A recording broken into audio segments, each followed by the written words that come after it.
Suara gelas pecah memenuhi ballroom hotel. Lalu suara tamparan.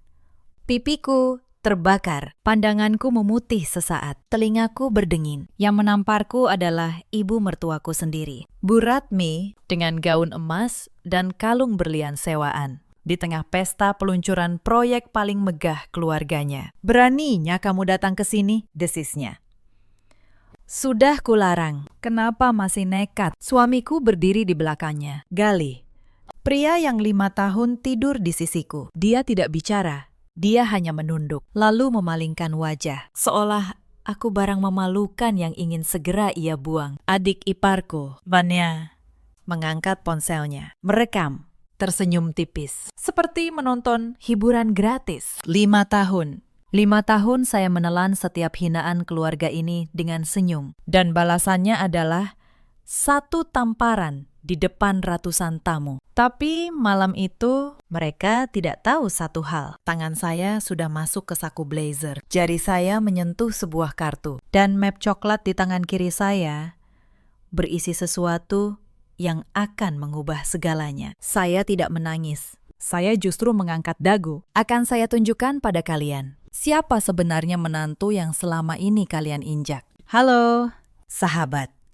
Selamat datang kembali di kanal kami. Kisah hari ini berjudul 5 tahun aku jadi pembantu di rumah sendiri. Jika kalian percaya bahwa roda kehidupan selalu berputar, tonton sampai akhir. Ambil teh hangat kalian dan mari kita mulai. Mari kita mundur ke pagi hari itu. Pukul 5 pagi. Lampu dapur menyala lebih dulu daripada matahari. Nama saya Renata Saraswati. 36 tahun. Sudah 5 tahun menjadi menantu di keluarga Wibawa. Apartemen mewah di kawasan Pondok Indah ini punya dapur marmer dan peralatan paling modern. Dapur impian banyak orang. Tapi saya tidak pernah punya waktu menikmatinya. Dengan celemek terikat, saya sudah 1 jam berdiri di depan talenan. Soto Betawi, perkedel kentang, empal goreng, sambal terasi, meja makan untuk 4 orang. Tetapi lauk wajib 10 macam. Jika kurang 1 saja, ibu mertua akan menghela napas panjang. Saat kuah soto mendidih, terdengar langkah sandal dari ruang keluarga. Itu Bu Ratmi.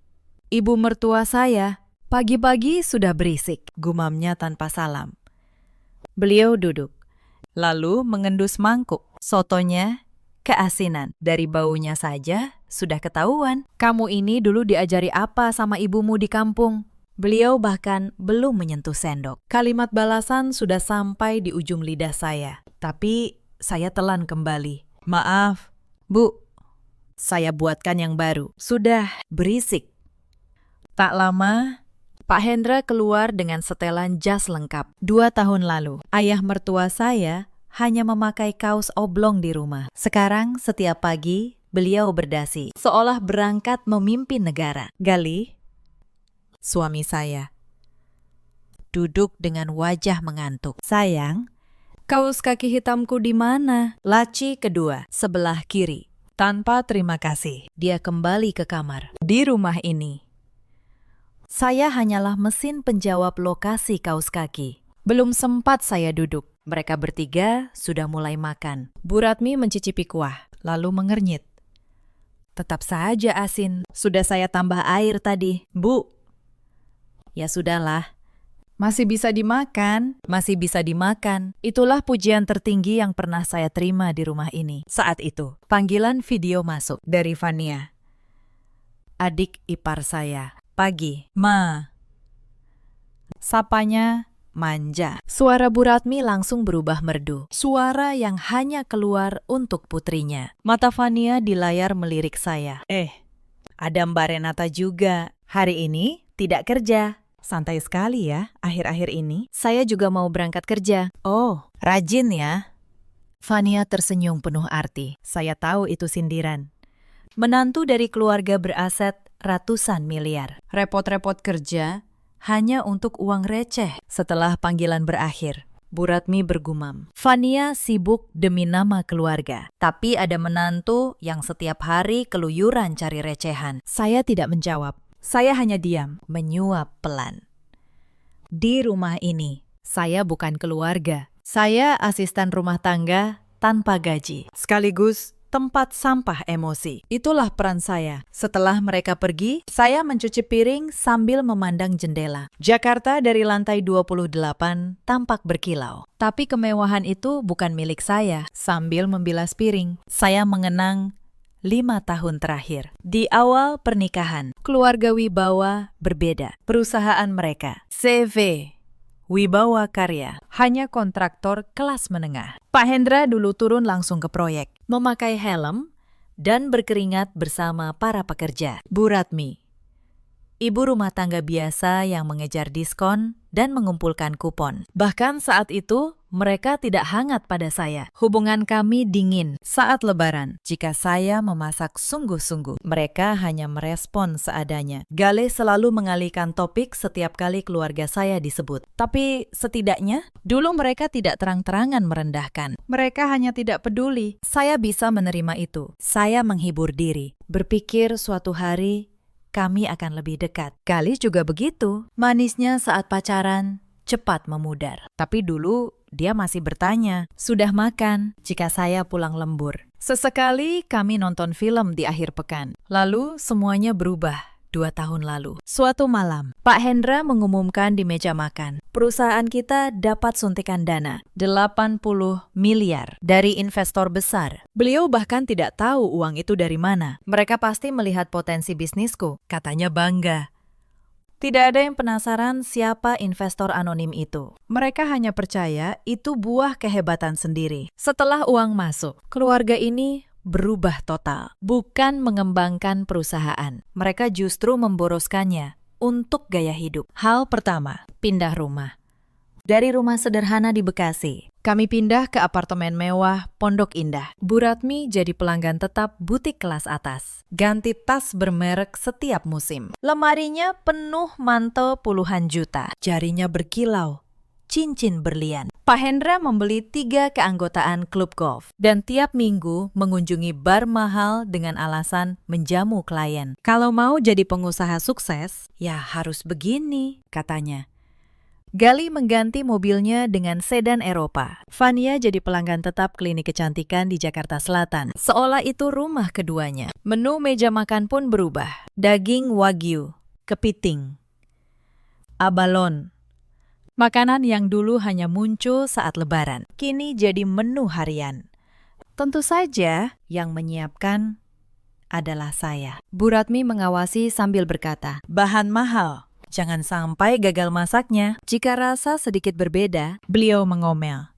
Buang-buang uang saja. Dan sikap mereka pada saya berubah. Renata, sampai kapan kamu kerja di hotel itu? Tanya Bu Ratmi suatu malam. Saya akan terus bekerja. Ya ampun. Menantu keluarga ratusan miliar, kerja jadi tukang bersih-bersih kamar hotel orang. Memalukan. Ibu sampai tidak berani cerita ke arisan. Carilah pekerjaan yang sesuai status keluarga kita. Saya tidak menjawab. Apapun anggapan beliau soal pekerjaan saya merasa tak perlu meluruskan. Kalaupun saya jelaskan, beliau tak akan percaya. Pak Hendra menimpali. Betul. Buat apa menantu kerja? Urus rumah tangga saja yang benar. Masakan akhir-akhir ini kurang enak. Galih tidak berkomentar. Dia hanya menonton istrinya dihina sambil mengganti saluran televisi. Sejak hari itu, perlakuan mereka makin buruk. Bu Ratmi memanggil saya. Hei, kamu. Buatkan kopi, antar baju ke laundry, bersihkan teras. Seolah memanggil pembantu bergaji. Fania lebih parah. Dia menghela napas setiap kali saya lewat. Astaga, baju itu masih dipakai juga. Sudah berapa tahun? Nyaman dipakai. Vanya, memangnya nyaman itu penting. Kita ini punya citra keluarga. Kalau keluar, dandan sedikit. Apa kata orang lihat menantu keluarga kami seperti itu? Kadang, dia sengaja menelpon temannya di depan saya. Kakak iparku itu, ya. Memang agak gimana gitu. Mau bagaimana lagi? Level keluarganya beda. Dan Galih selalu jadi penonton. Sayang, sabar saja. Mama memang begitu orangnya. Jangan diambil hati. Itu jawaban suami saya. Selalu. Di antara saya dan keluarganya. Dia selalu memihak keluarganya. Atau lebih tepatnya, dia tidak punya keberanian memihak siapapun. Dia hanya menutup mata dan telinga, menghindari masalah. Mungkin dia lebih takut pada ibunya daripada pada saya. Ada satu malam yang tak akan saya lupa. Akhir pekan, sebulan sebelum acara peluncuran itu. Bu Ratmi mengundang teman-teman arisannya ke apartemen. Belasan ibu bergaun mahal memenuhi ruang tamu. Saya, seperti biasa, melayani. Menyajikan teh, kue, buah potong. Mengganti piring kotor. Tidak ada yang menganggap saya ada. Lalu salah satu tamu menumpahkan kopi di karpet. Karpet impor yang dibeli Bu Ratmi dengan harga puluhan juta. Astaga, karpetku. Bu Ratmi langsung menoleh pada saya. Renata, bersihkan sekarang. Cepat. Sebelum nodanya meresap. Saya berlutut di lantai, di tengah ruang tamu. Di depan belasan tamu, menggosok karpet dengan kain. Para ibu arisan menatap saya dari atas sambil menyeruput teh. Pembantunya rajin juga, ya. Bu Ratmi, celetuk salah satu. Bu Ratmi tersenyum. Beliau tidak meralat, tidak mengatakan bahwa saya menantunya. Beliau membiarkan saya dianggap pembantu di rumah yang katanya rumah keluarga saya. Vanya, yang kebetulan datang, malah menambah. Iya, untung ada dia. Lumayan, daripada bayar asisten. Lalu dia tertawa kecil bersama teman ibunya. Saya menggosok karpet itu sampai bersih. Lutut saya pegal di lantai marmer. Tapi yang lebih sakit bukan lutut saya. Yang lebih sakit adalah saat saya mengangkat wajah dan melihat Galih berdiri di ambang pintu, menyaksikan semuanya. Lalu berbalik masuk kamar, seolah tidak melihat apa-apa. Malam itu, saat semua tamu pulang, saya mencuci piring sendirian sampai tengah malam. Bu Ratmi tidak mengucapkan satu kata terima kasih. Justru sebelum tidur, beliau berkata, lain kali kalau ada tamu, dandan yang sopan sedikit. Jangan pakai daster, memalukan. Saya hanya mengangguk. Tapi di dalam sesuatu mulai retak, pelan. Tapi pasti. Kenapa saya bertahan? Jujur, saya sendiri tidak tahu. Mungkin masih ada sisa harapan bodoh bahwa suatu hari mereka melihat ketulusan saya. Atau mungkin saya hanya tidak mau mengakui bahwa pernikahan 5 tahun ini sebuah kegagalan. Saya membilas piring terakhir. Langit mulai gelap. Sebentar lagi malam tiba. Dan keluarga ini akan berkumpul di ruang keluarga. Dan malam itu, satu kalimat Bu Ratmi menghancurkan kesabaran yang saya jaga selama 5 tahun. Setelah makan malam, Bu Ratmi tiba-tiba mematikan televisi. Suasananya berbeda. Pak Hendra meletakkan korannya. Galih mengangkat wajah dari ponsel. Vanya, yang tiba-tiba datang malam itu, menatap ibunya penuh harap. Wajah Bu Ratmi bersemangat. Seperti orang yang tak sabar memamerkan sesuatu. Akhirnya, ibu sudah memutuskan. Memutuskan apa? Tanya Galih. Malas. Soal peluncuran proyek Wibawa Tower kita. Bu Ratmi tersenyum lebar. Ibu sudah sewa Grand Ballroom Hotel Senandika Raya. Hotel Senandika Raya. Mendengar nama itu, napas saya seakan berhenti. Piring di tangan saya nyaris jatuh. Saya berhasil meletakkannya, tapi jantung saya berdebar kencang. Wah, Senandika Raya. Galih membelalak. Bukannya susah sekali dapat reservasi di sana? Tentu saja, itu hotel termewah di Jakarta. Kalau bukan di sana, tidak sesuai level keluarga kita. Bu Ratmi mengangkat dagu. Peluncuran Wibawa Tower harus megah. Para investor, relasi, bisnis, semua harus terkesan. Pak Hendra tampak puas. Memang hebat istriku. Para tamu pasti terpukau. Lalu Bu Ratmi menoleh pada saya. Tapi, Renata, kamu kerja di sana, kan?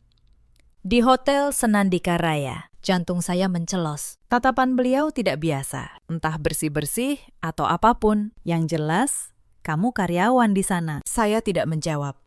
Saya bisa menebak apa yang akan beliau katakan. Dan benar saja. Jadi begini. Bu Ratmi menatap saya lurus. Hari itu, kamu jangan datang. Apa? Ke peluncuran proyek kita. Kamu jangan datang. Dan hari itu, jangan masuk kerja juga. Suara beliau makin dingin. Bayangkan kalau di depan para investor. Ada karyawan kebersihan menyapamu, dan ketahuan kamu menantuku. Di mana muka ibu? Kalau tersebar gosip menantuku tukang pel di hotel itu, bagaimana ibu menanggung malu? Saya menggigit bibir kuat-kuat. Saya menelan paksa semua kata. Kalau menantu tidak datang ke peluncuran. Sudah. Jangan banyak alasan.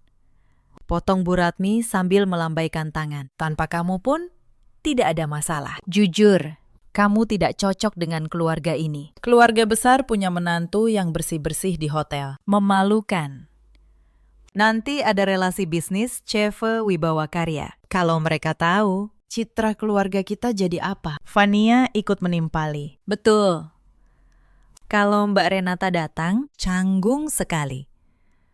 Teman-temanku juga datang. Kalau mereka tahu, kakak iparku bawa-bawa kain pel di sana. Aku taruh muka di mana? Dia melirik saya, tertawa sinis. Di rumah saja ya, Mbak. Jangan datang merusak suasana. Bu Ratmi mengangguk. Benar kata Fania. Kamu di rumah saja. Lagi pula, kalau datang mau apa? Menyajikan makanan untuk tamu. Di mata beliau, terpancar rasa malu yang tulus terhadap saya. Setelah 5 tahun, saya tetaplah orang yang tidak pantas. Jadi hari itu, diam di rumah. Jangan keluar, nanti ketemu tetangga. Jadi bahan gosip. Kalimat itu menusuk seperti paku. Saya menatap suami saya. Kumohon, katakan sesuatu. Istrimu dihina seperti ini. Apa kamu akan diam saja? Galih menghindari tatapan saya. Dia menggaruk leher dengan canggung, meraih remote, lalu berkata, iya, mungkin lebih baik kamu tidak datang, biar mama lebih nyaman. Kamu mengerti sajalah, istrinya dilarang datang ke acara keluarga. Dan yang bisa dia ucapkan hanyalah mengerti saja. Saya sadar, tidak ada lagi yang bisa saya harapkan dari pria ini. Dan satu lagi, tambah Bu Ratmi, jangan coba-coba mengundang ibumu. Orang tua dari desa yang kerjanya bertani itu tahu apa. Kalau datang, hanya bikin suasana canggung. Jangan panggil dia dan merusak acaraku. Saya menundukkan kepala. Bu Ratmi tidak pernah bertemu ibu saya dengan layak. Hanya saat pernikahan. Beliau menyapa sekilas. Oh, dari desa ya. Lalu berlalu. Sejak itu, setiap rencana mengunjungi ibu saya selalu dibatalkan dengan alasan sibuk. Baik, kata saya. Tidak ada lagi yang bisa saya ucapkan. Saya membawa piring kotor ke dapur. Tangan saya gemetar saat meletakkannya di wastafel. Marah dan sedih bercampur, membuat saya sulit bernapas. Dari ruang keluarga, terdengar suara riang Bu Ratmi. Aku harus segera siapkan daftar tamu. Para direktur, relasi investor, ibu-ibu, klub golf. Saya mengeringkan tangan di celemek dan menatap jendela. 5 tahun saya bersabar. Tapi hari ini, satu kalimat mematahkan segalanya. Karena memalukan. Diam saja di rumah. Saya melepas celemek perlahan. Malam itu, Gali sudah mendengkur di samping saya. Setelah istrinya dipermalukan seperti itu, dia tidur nyenyak seolah tak terjadi apa-apa. Saya menatap wajahnya sejenak, lalu bangkit tanpa suara. Saya berjalan ke ruang ganti, menutup pintu, menyalakan lampu. Di ujung lemari, di tempat yang tak pernah dilihat siapapun di rumah ini, saya merogoh ke dalam. Sebuah sarung pakaian hitam ada di tangan saya. Saat resletingnya kubuka, muncul blazer biru tua, dijahit tangan oleh penjahit ternama. Setiap garis bahu, setiap jahitan sempurna. Pakaian ini lebih mahal daripada semua tas bermerek yang dikoleksi Bu Ratmi. Dari saku blazer, saya mengeluarkan sebuah kartu. Renata Saraswati, General Manager Keuangan, Senandika Raya Group. Di foto, saya tampak rapi dengan senyum percaya diri. Sosok yang sangat berbeda dari menantu yang tiap pagi memasak dengan celemek. Keluarga Wibawa tidak pernah bermimpi bahwa saya, yang mereka anggap petugas kebersihan, sebenarnya adalah General Manager Keuangan di hotel itu. Bukan hanya hotel. Saya memimpin seluruh keuangan grup yang menaungi jaringan hotel, mal, dan properti. Saya memulai karir sebagai staf biasa. Kini, saya pimpinan keuangan tertinggi di usia 36 tahun. Karir yang saya bangun dengan begadang menyusun laporan, mengikuti pelatihan di luar negeri, mengaudit ratusan miliar arus kas. Bukan sesuatu yang saya dapat dengan mudah.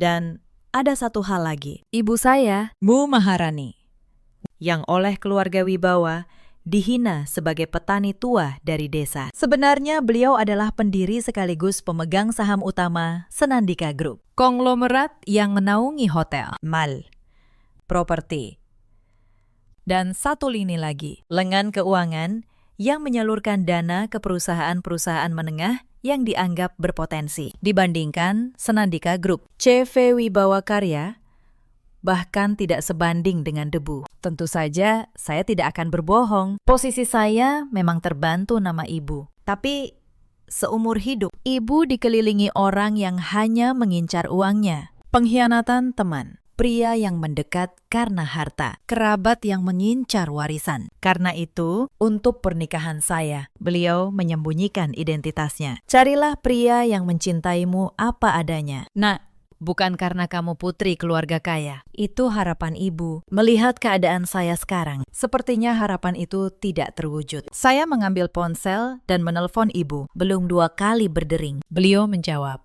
"Renata, ada apa malam-malam begini?" Suara ibu bukan suara nenek desa. Itu suara dalam dan berwibawa. Suara pemimpin perusahaan berpengalaman puluhan tahun. "Ibu, mertua saya akan mengadakan peluncuran Wibawa Tower di Hotel Senandika Raya." Suara ibu berhenti sejenak. "Di hotel kita?" "Iya." Beliau menyewa Grand Ballroom. Saya menarik napas. "Tapi saya tidak boleh datang. Tidak boleh masuk kerja hari itu." Katanya beliau malu kalau karyawan menyapa saya dan tamu jadi tahu. Saya disuruh diam di rumah karena memalukan. Saya juga tidak boleh mengundang ibu. Katanya orang desa hanya merusak suasana. Di seberang, saya bisa merasakan napas ibu menjadi berat. Hening sejenak. Lalu ibu berkata pelan, "Renata, apa rencanamu?" Saya menggenggam erat kartu identitas saya. 5 tahun setiap subuh saya memasat, menahan hinaan dengan senyum. Memendam sendiri sikap acuh suami saya. Saya selalu meyakinkan diri, suatu hari akan ada perubahan. Tapi hari ini, kalimat "karena memalukan", diam saja di rumah, menghancurkan semua kesabaran saya. Saya akan masuk kerja di hari peluncuran itu. "Bu," suara saya berubah. Tidak ada lagi keraguan. Seorang general manager keuangan tidak mungkin meninggalkan acara VIP, kan? Apalagi acara yang dananya menarik untuk saya tinjau. Di seberang, terdengar tawa lirih ibu. "Bagus, memang harus begitu." Saya menatap pantulan diri di cermin. Sudah saatnya mengakhiri sandiwara 5 tahun ini. "Baiklah, Renata." Suara ibu makin dalam. Ibu juga akan bersiap. Dan satu lagi, sebelum tidur, periksa kembali map coklat di brankas kantormu yang berisi laporan investor anonim CV Wibawa Karya. "Ibu rasa kamu akan butuh itu besok." Telepon ditutup. Saya terdiam. Map coklat, laporan investor anonim. Tangan saya dingin. Selama 2 tahun, saya selalu merasa ada yang janggal. 80 miliar masuk ke perusahaan kecil tanpa sumber jelas. Sebagai orang keuangan, naluri saya selalu terganggu. Tapi saya tidak pernah menghubungkannya dengan rumah saya sendiri sampai malam ini. Saya menggantungkan blazer di samping tempat tidur. Besok pagi, saya akan mengenakannya untuk bekerja. Akan saya tunjukkan pada mereka siapa sebenarnya menantu petugas kebersihan yang selama ini mereka remehkan. Dan malam itu, mereka tidur nyenyak, tanpa tahu apa yang sudah menunggu di pagi hari. Pagi di hari peluncuran. Keluarga Wibawa berangkat lebih awal. Bu Ratmi pergi ke salon sejak subuh. Pak Hendra dan Galih menyusul ke hotel untuk persiapan. Tidak ada yang berpamitan pada saya. Tentu saja, hari ini saya adalah orang yang tidak ada. Setelah pintu depan tertutup, saya masuk ke ruang ganti. Saya melepas celemek, mengambil blazer biru tua, mengancingkan blus satu persatu, lalu berdiri di depan cermin. Ada orang asing di sana? Bukan, ini bukan orang asing. Inilah diri saya yang sebenarnya. Renata Saraswati yang asli, yang saya sembunyikan 5 tahun. Bukan lagi menantu yang selalu menunduk dan berkata maaf. Saya duduk di meja rias. Wajah yang biasanya hanya disapu pelembab tipis, kini dilapisi riasan rapi. Saya pertegas garis mata, sapukan gincu merah terang. Warna yang pasti akan dikomentari Bu Ratmi. Menantu kok dandanannya menor. Rambut yang biasanya disanggul seadanya, hari ini ditata sempurna. Penampilan saya di cermin perlahan berubah menjadi seorang pimpinan. Terakhir, saya kalungkan kartu identitas. Renata Saraswati, General Manager Keuangan, Senandika Raya Group. Sebelum keluar, saya membuka brankas kecil di ruang ganti. Map coklat itu sudah saya pindahkan dari kantor semalam. Saya buka sekali lagi. Di dalam rekening koran, jejak audit, dan dokumen penyaluran dana investor anonim ke CV Wibawa Karya. 80 miliar. Dan 1 lembar yang membuat tangan saya berhenti. Dana itu bukan investasi murni. Itu pinjaman modal kerja bersyarat. Disalurkan melalui lengan keuangan grup. Dengan klausul jelas. Dana wajib digunakan untuk pengembangan proyek. Dilaporkan tiap kuartal. Dan diaudit. Tapi laporan kuartalan CV Wibawa Karya kosong. Tidak ada perkembangan proyek. Yang ada hanya jejak penarikan untuk apartemen Pondok Indah, mobil Eropa, keanggotaan golf, dan tas bermerek. Mereka memakai dana proyek untuk gaya hidup pribadi. Itu bukan sekedar boros, itu penyalahgunaan dana dan penanggung jawab audit lini keuangan grup. Yang seharusnya meninjau ini sejak awal adalah saya. Saya tidak pernah tahu nama investor anonim itu adalah grup tempat saya bekerja. Karena penyalurannya lewat entitas terpisah. Dan nama CV Wibawa Karya tidak pernah disebut di rumah dengan istilah resmi. Ibu sebagai pemilik pasti tahu sejak awal. Beliau membiarkan saya menemukannya sendiri. Saya tutup map itu.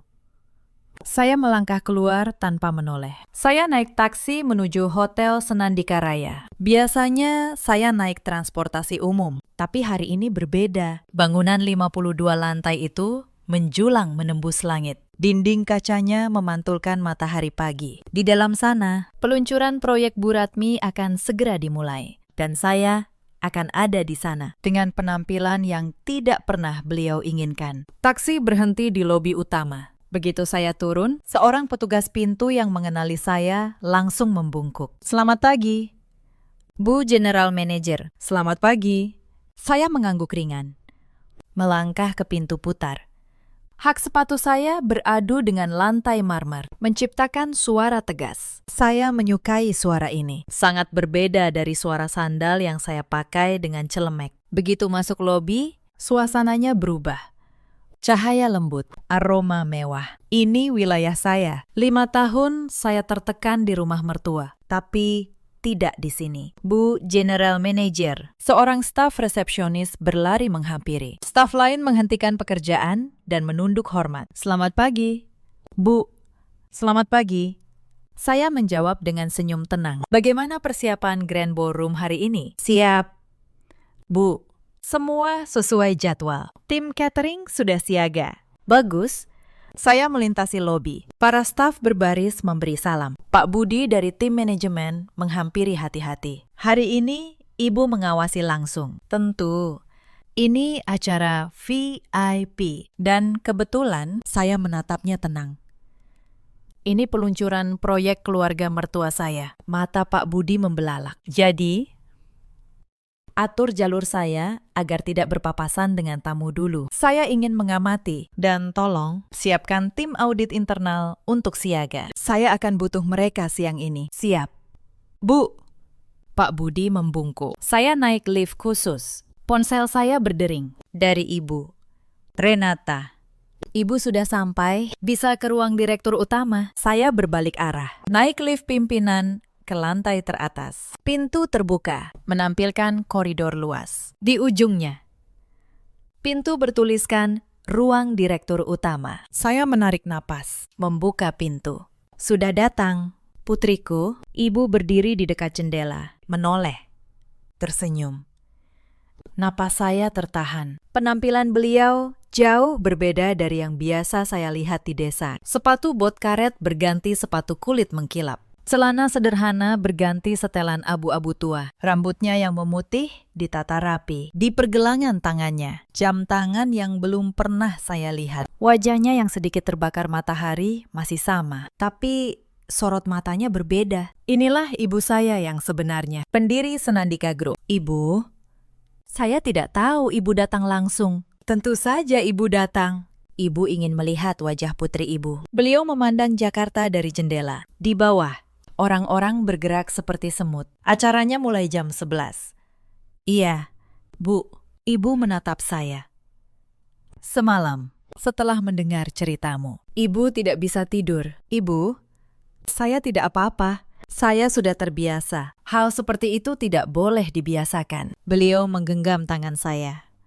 Tangannya kasar, tapi hangat. Renata, putriku, kamu sudah banyak menderita. Ibu tahu semuanya. Ibu tahu seberapa besar kesabaranmu. Tenggorokan saya tercekat. Dihina seperti apapun di rumah mertua, saya tidak pernah menangis. Tapi di depan ibu, kenapa saya jadi begitu lemah? Hari ini, lakukan apa yang ingin kamu lakukan. Bertindaklah percaya diri sebagai general manager. Lakukan tugasmu. Baik, Bu. Dan kamu sudah melihat isi map itu. Saya mengangguk. Mereka memakai dana proyek untuk kemewahan pribadi. Laporan kuartalan kosong. Ini penyalahgunaan dana modal kerja bersyarat. Benar. Sorot mata ibu menajam. Selama 2 tahun, ibu membiarkannya. Ibu ingin tahu sejauh mana mereka melangkah. Hari ini, sebagai pemilik dana, kita berhak meminta pertanggungjawaban. Dan sebagai penanggung jawab audit, kamu yang berwenang membekukan penyaluran berikutnya, termasuk dana peluncuran ini, yang ternyata juga ditarik dari pos proyek. Saya menatap ibu. Dana acara ini ditarik dari modal proyek. Tahap ketiga, 3 miliar untuk sewa ballroom, catering, dan pesta. Bukan untuk membangun apapun. Ibu tersenyum tipis, hangat, namun penuh ketegasan. Berikan pelayanan terbaik untuk keluarga mertuamu. Renata, makanan, minuman, semua jangan ada yang kurang. Biarkan mereka menikmati waktu terbaik mereka. Setidaknya untuk hari ini. Ibu, apa yang ibu rencanakan? Bukan apa-apa, beliau melambaikan tangan. Ibu hanya ingin hari ini berjalan sampai puncaknya. Sekarang, pergilah. Kamu pasti sibuk. Saya menunduk dan keluar. Di koridor, saya terus menoleh ke belakang. Saya yakin ibu merencanakan sesuatu. Setidaknya, untuk hari ini. Kenapa kalimat itu begitu mengganggu? Saya mengambil radio dan menghubungi tim manajemen. Acara Grand Ballroom. Persiapan sudah sempurna. Layani tamu dengan standar tertinggi hari ini. Tepat pukul 11. Pintu Grand Ballroom terbuka. Saya berdiri di balik tilar, mengamati. Para tamu mulai berdatangan. Ibu-ibu bergaun mewah, bapak-bapak berjas. Mereka saling menyapa dan sang bintang utama muncul. Bu Ratmi, dengan kalung mutiara dan gaun emas. Tubuhnya dihiasi perhiasan seolah berteriak. Lihat aku. Wah, Bu Ratmi. Tempatnya bagus sekali. Puji seorang tamu. Bu Ratmi mengangkat bahu. Galih yang pesankan. Hal seperti ini mudah bagi keluarga kami. CV Wibawa Karya sedang naik daun. Tapi Senandika Raya kan mahal sekali. Tidak usah pikirkan itu. Uang harus dinikmati. Untuk peluncuran proyek kami, harus yang terbaik. Bu Ratmi tertawa. Para tamu menatap iri. Saya tersenyum tipis dari balik pilar. Uang yang harus dinikmati itu. Bu, itu dana proyek yang seharusnya membangun gedung. Tapi menantunya mana? Kok tidak kelihatan? Tanya seorang tamu. Ekspresi Bu Ratmi sedikit menegang, lalu cepat berubah jadi senyum. Oh, menantuku sedang sibuk. Bisnis besar seperti kami, seluruh keluarga harus bekerja keras. Bohongnya lancar sekali. Padahal pada saya, beliau bilang harus diam di rumah karena memalukan. Pada tamu, beliau bilang, saya sibuk berbisnis. Saya mengangkat radio dan berbisik. Tim perjamuan mulai layanan sampanya di meja utama. Tak lama, Para pelayan membawa nampan ke meja Bu Ratmi. Beliau menerima gelasnya dengan ekspresi puas. Saya bergumam, "Nikmati sepuasnya, Bu. Setidaknya untuk hari ini." Acara berjalan lancar. Sambutan. Lagu. Ucapan selamat. Gali duduk bersama teman kuliahnya. "Gali, hebat kamu sekarang. Perusahaan ayahmu sukses besar." "Ah, biasa saja." Galih pura-pura merendah, tapi sudut bibirnya terangkat. "Istrimu mana? Masa acara penting datang sendiri?" "Oh, istriku sibuk. Zaman sekarang, istri juga bekerja." Saya mendengar semuanya dari balik pilar. Lalu, saya melangkah keluar. Pak Hendra naik ke panggung untuk pidato peluncuran. "Hadirin yang terhormat, hari ini kami meluncurkan proyek kebanggaan kami, Wibawa Tower, sebuah mahakarya yang didukung kepercayaan investor besar." Saat itulah lampu ballroom meredup sejenak. Layar besar di belakang panggung, yang seharusnya menampilkan desain gedung, justru menampilkan sesuatu yang lain. Sebuah dokumen, rekening koran, jejak penarikan dana. Pak Hendra terdiam di mikrofon. "Apa ini?" "Teknisi, ganti slide-nya." Tapi slide tidak berganti, karena yang mengendalikan sistem audiovisual ballroom ini adalah pihak hotel. Dan general manager keuangan hotel ini baru saja memberi satu instruksi. Saya melangkah dari balik pilar, berjalan ke tengah ballroom. Hak sepatu saya beradu dengan marmer. Tok, tok, tok. Para tamu menoleh. Bu Ratmi, yang sedang tertawa, membeku saat melihat saya. "Renata." Suaranya tercekat. "Kenapa kamu?" "Selamat siang." "Hadirin." Suara saya tenang, menyisi seluruh ruangan. "Izinkan saya memperkenalkan diri. Nama saya Renata Saraswati, General Manager Keuangan Senandika Raya Group. Selamat datang di hotel kami." Hening. Lalu bisik-bisik mulai menyebar. "General Manager, bukannya itu menantu Bu Ratmi?" Wajah Bu Ratmi memucat. "Kamu, apa-apaan ini?" Sudah kularang datang. Galih berdiri dari kursinya, mulutnya terbuka tanpa suara. Fania menjatuhkan gelasnya, dan saat itulah tamparan itu datang. Bu Ratmi, dalam panik dan malu, mengayunkan tangannya ke pipi saya di depan ratusan tamu. Suara tamparan menggema. Gelas pecah saat seseorang menyenggol meja. Pipi saya terbakar, tapi saya tidak goyah. Saya menegakkan kepala. "Beraninya kamu mempermalukan keluarga ini. Pergi sekarang juga," jerit Bu Ratmi. "Mulai hari ini, kamu bukan menantuku lagi." Gali hanya berdiri. "Diameter." Lalu, anehnya, tersenyum kecil, seolah berkata, "Rasakan." Fania mengangkat ponsel, merekam. Seolah menonton pertunjukan. 5 tahun. Dan balasannya, satu tamparan di depan semua orang. Saya memasukkan tangan ke saku blazer. Mata Bu Ratmi mengikuti gerakan saya. "Apa itu?" desisnya. Saya tidak menjawab langsung. Saya hanya mengangkat map coklat di tangan kiri saya. "Bu Ratmi." "Pak Hendra, sebelum kalian mengusir saya," kata saya pelan, "ada baiknya hadirin tahu dari mana dana peluncuran megah ini berasal." "Apa maksudmu?" Pak Hendra masih di panggung. Suaranya gemetar. "Dana itu dari investor kami." "Benar, investor anonim, 80 miliar 2 tahun lalu." Saya berjalan pelan menuju panggung. "Pak Hendra, apakah Bapak pernah penasaran siapa investor itu?" Pak Hendra terdiam. Saya akan jawab. "Dana itu disalurkan oleh lengan keuangan Senandika Group. Grup tempat saya bekerja.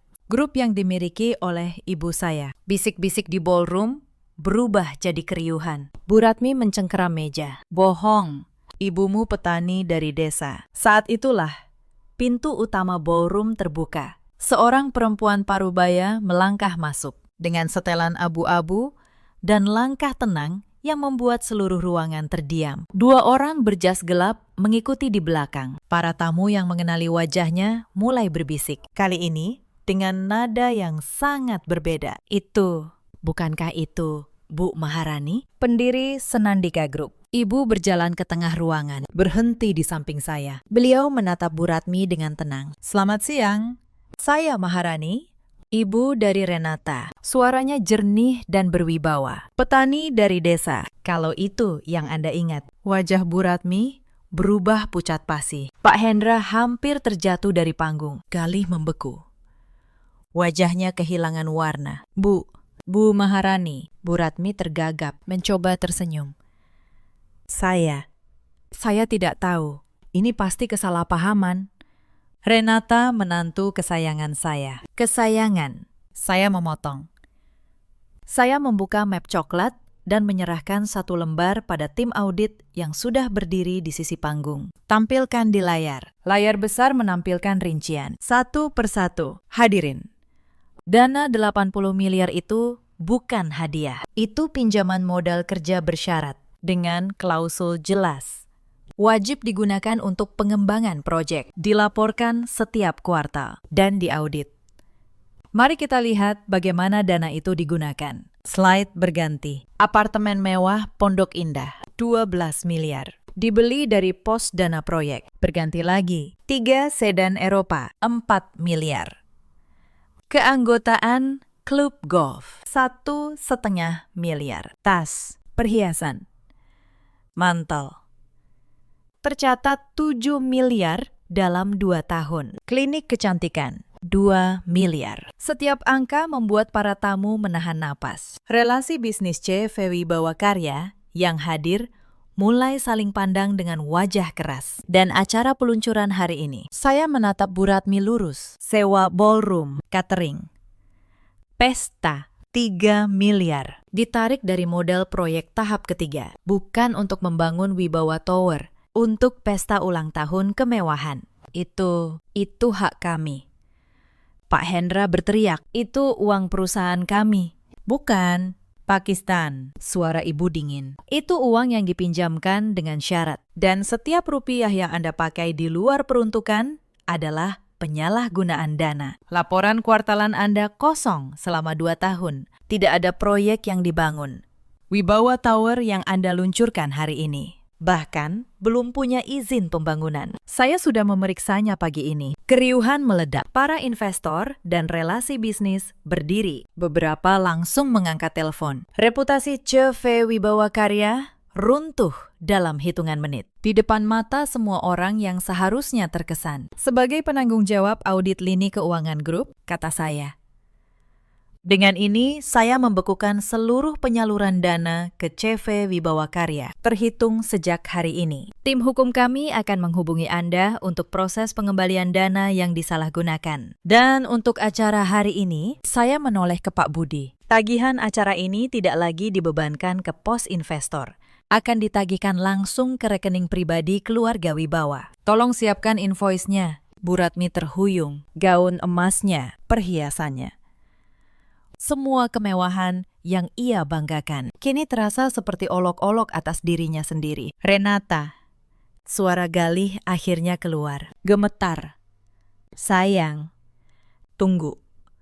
Kita bisa bicara. Kamu istriku, saya menatapnya. Pria yang 5 tahun saya layani, yang tersenyum saat ibunya menampar saya. Galih, saat ibumu menampar saya tadi, kamu tersenyum. Saya melihatnya, dia terdiam. Selama 5 tahun, setiap kali keluargamu menghina saya, kamu hanya menyuruh saya bersabar. Setiap kali saya memohon kamu membela saya, kamu memilih diam. Kamu bukan tidak bisa memihak, kamu memilih untuk tidak pernah memihak saya. Suara saya tenang. Tanpa amarah. Saya tidak datang ke sini untuk balas dendam padamu, Galih. Saya datang untuk berhenti menunggu seorang pria yang tidak pernah datang. Saya mengeluarkan amplop dari dalam map. Di dalamnya, surat gugatan cerai yang sudah saya siapkan semalam. Tim hukum saya akan mengurus sisanya. Kamu akan mendapat apa yang menjadi hakmu menurut hukum. Tidak lebih, tidak kurang. Vanya, yang sedari tadi merekam, kini menurunkan ponselnya. Wajahnya pucat. Mbak Renata, aku cuma bercanda waktu itu. Vanya, saya menatapnya. Kamu pernah bilang pada temanmu bahwa level keluargaku beda. Kamu benar. Memang beda, hanya saja Arahnya tidak seperti yang kamu kira. Ibu meletakkan tangan di bahu saya. Cukup. Renata. Mereka sudah mengerti. Beliau menoleh ke seluruh ruangan. Suaranya tenang, namun final. Hadirin sekalian, mohon maaf atas keributan ini. Pesta tetap boleh dilanjutkan. Hotel kami akan tetap melayani kalian dengan terbaik. Seperti biasa. Lalu pandangannya jatuh pada Bu Ratmi. Hanya saja, mulai detik ini, tagihannya bukan lagi urusan kami. Bu Ratmi jatuh terduduk di kursinya. Para tamu yang tadi mengaguminya, kini berbisik dan beranjak pergi satu persatu. Relasi bisnis yang tadi memuji keluarga yang naik daun, kini menjauh, seolah dari kapal yang tenggelam. Saya berbalik.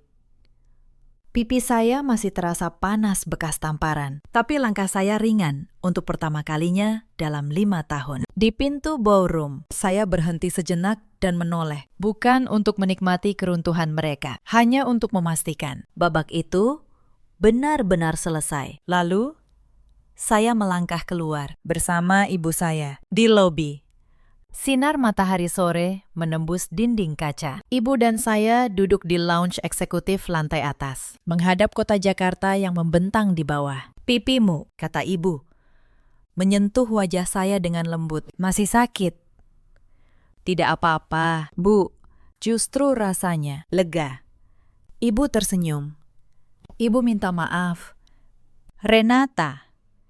Ibu menyembunyikan identitas demi melindungimu dari orang-orang yang hanya mengincar harta. Tapi ibu tidak menyangka, itu malah membuatmu menderita selama 5 tahun. Bukan salah ibu. Saya menggeleng. Saya yang terlalu lama bertahan. Saya pikir kesabaran akan dibalas dengan penerimaan. Ternyata ada orang yang membaca kesabaran sebagai kelemahan. Itu pelajaran yang mahal. Ibu menggenggam tangan saya. Tapi kamu sudah belajar dan kamu berhenti di waktu yang tepat. Saya menatap keluar jendela. Di bawah sana, para tamu mulai meninggalkan hotel. Mobil-mobil mewah keluar dari pelataran. Pesta yang seharusnya jadi puncak kebanggaan keluarga Wibawa berakhir menjadi puncak keruntuhan mereka. 3 hari kemudian, kabar itu sudah menyebar ke seluruh kalangan bisnis. CV Wibawa Karya kehilangan semua relasi. Bank menarik fasilitas kredit mereka. Proyek Wibawa Tower yang tidak pernah punya izin dibatalkan sebelum sempat dimulai. Tim hukum kami memproses pengembalian dana. Apartemen Pondok Indah disita untuk menutup sebagian kewajiban. Mobil-mobil Eropa dijual. Perhiasan dan tas bermerek Bu Ratmi yang dibeli dari uang pinjaman ikut dilelang. Keluarga Wibawa kembali ke rumah sederhana di Bekasi. Rumah yang dulu mereka tinggalkan dengan bangga. Saya mendengar kabar mereka dari pengacara. Bu Ratmi tidak lagi pergi ke salon atau arisan. Pak Hendra,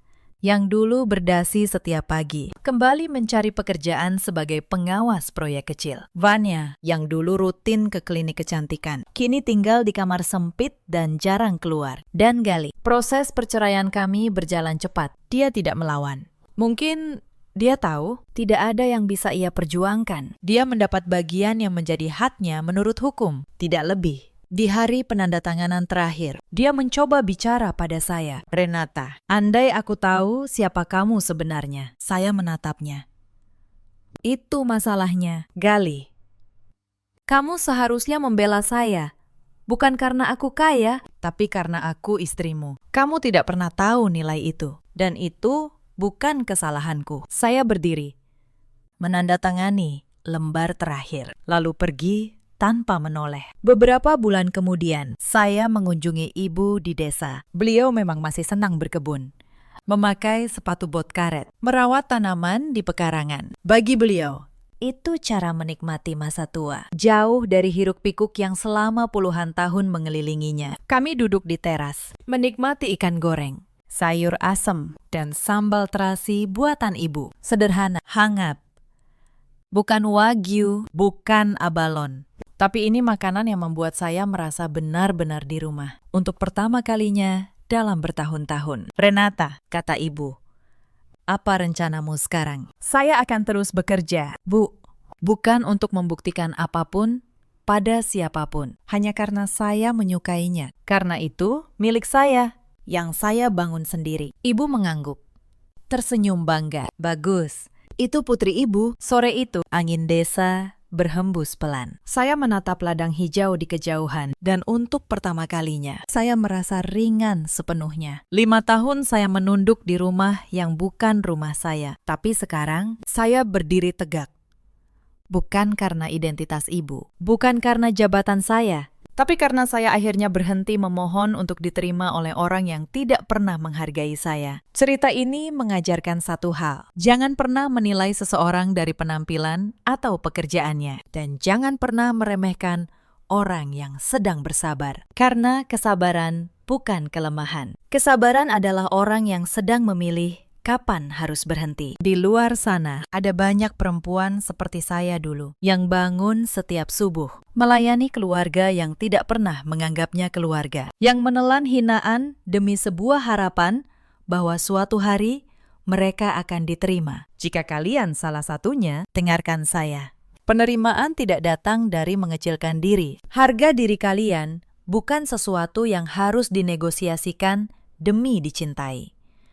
Di luar sana juga, ada banyak suami seperti Galih yang memilih diam demi kenyamanan diri sendiri, yang mengira netralitas adalah kebijaksanaan. Padahal itu hanya pengkhianatan yang pelan. Membela pasangan bukan soal benar atau salah. Itu soal keberanian untuk berdiri di sisi orang yang berjanji kau lindungi. Dan ada pula para mertua seperti Bu Ratmi yang takut kehilangan citra lebih daripada takut kehilangan keluarga, yang mengukur manusia dengan harta dan lupa bahwa roda kehidupan selalu berputar. Hari ini di atas, esok bisa di bawah. Orang yang kau injak hari ini bisa jadi orang yang menentukan nasibmu esok hari. Keluarga Wibawa kini hidup sederhana di Bekasi. Galih masih sendiri. Fania jarang terlihat. Dan saya bangkit berdiri di atas kaki saya sendiri. Dengan ibu yang selalu ada di sisi saya. Dalam hidup, kita selalu punya pilihan. Memilih bertahan dalam penghinaan. Atau memilih berdiri dan pergi. Saya memilih yang kedua. Meski terlambat 5 tahun. Bagaimana dengan kalian?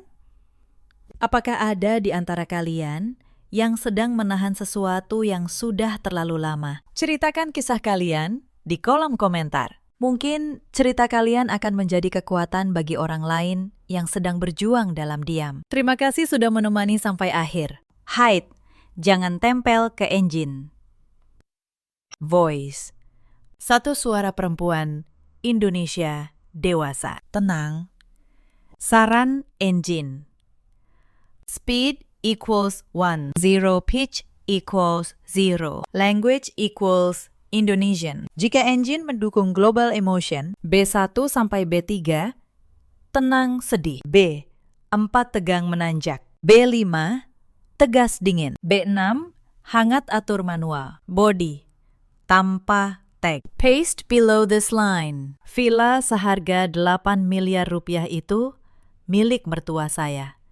Tapi di dalamnya tidak ada satu kamar pun untuk saya. Mereka menyiapkan gudang sempit di samping toilet, lalu menyuruh saya tidur di sana. Malam itu, saya menyeret koper keluar dari gerbang tinggi villa itu. Dan keesokan paginya, ponsel saya menyala dengan 99 panggilan tak terjawab dari ibu mertua. Bukan karena beliau menyayangi saya, tapi karena tanda tangan saya ada di tempat yang sangat mereka butuhkan. Halo, sahabat. Selamat datang kembali di kanal kita. Terima kasih sudah menemani sampai akhir. Kisah ini terinspirasi dari banyak cerita nyata. Namun, nama dan tempat sudah diubah. Jika kalian pernah merasa dianggap tidak ada di rumah sendiri, mungkin kalian akan mengerti perasaan saya malam itu. Nama saya Anindya Maharani. Usia saya 34 tahun. Dulu saya bekerja sebagai staf keuangan senior di sebuah kantor akuntan. Saya berhenti setelah melahirkan anak saya, Kayla, yang kini berusia 3 tahun. Saya pikir mengurus rumah dan membantu usaha keluarga suami adalah pilihan yang baik. Saya tidak tahu keputusan itu yang nanti hampir menyeret saya ke jurang. Suami saya bernama Reza, 38 tahun. Ia manajer operasional di perusahaan keluarganya. Perusahaan itu bergerak di bidang konstruksi dan pasokan material. Dulu kami tinggal di rumah kontrakan sederhana di Bintaro. Hidup kami pas-pasan. Tapi tenang.